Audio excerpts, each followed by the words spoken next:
Menggunakan data dan fakta palsu itu berbahaya, apalagi hanya sekedar untuk menjatuhkan incumbent, sebutlah begitu. Jadi menurut saya ini yang tidak pantas ditunjukkan dan dipertontonkan kepada rakyat Indonesia. Mas Anies ini lebih banyak lagi. Jadi bagi saya Mas Anies kehilangan otoritas untuk bicara tentang etik dan moral.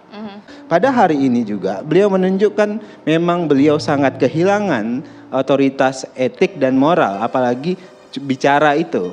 Anda lihat ini Tempo itu mecek fakta. Misalnya Tempo hari ini menemukan Mas Anies menyebutkan ada belanja Kemhan 700 triliun belanja alutsista bekas. Itu adalah kebohongan yang teramat sangat dipertontonkan Mas Anies untuk sekedar mau menjatuhkan Pak Prabowo. 2023 yang namanya anggaran Kemhan itu 131 triliun.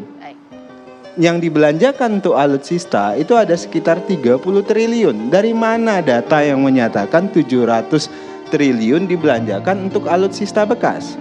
Sekali lagi, menggunakan data palsu, menyebarkan hoak untuk sekedar memfitnah dan menjatuhkan orang lain, orang yang selama ini punya komitmen terhadap bangsa dan negara, itu tentu adalah tindakan yang haus kekuasaan tapi abai etika.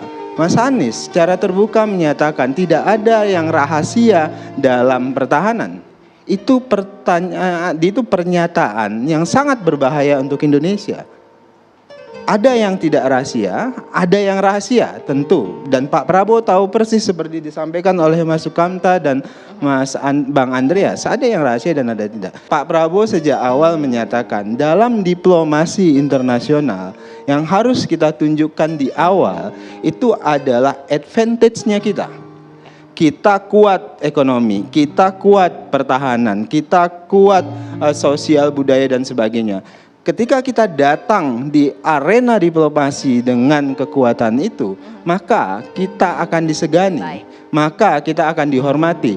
Berbeda dengan Mas Anies tadi, Mas Anies datang dengan omong-omong, mau gombal. Jadi ibaratnya begini, ini Mas Anies dalam diplomasi luar negeri mau seperti cowok yang penuh gombal.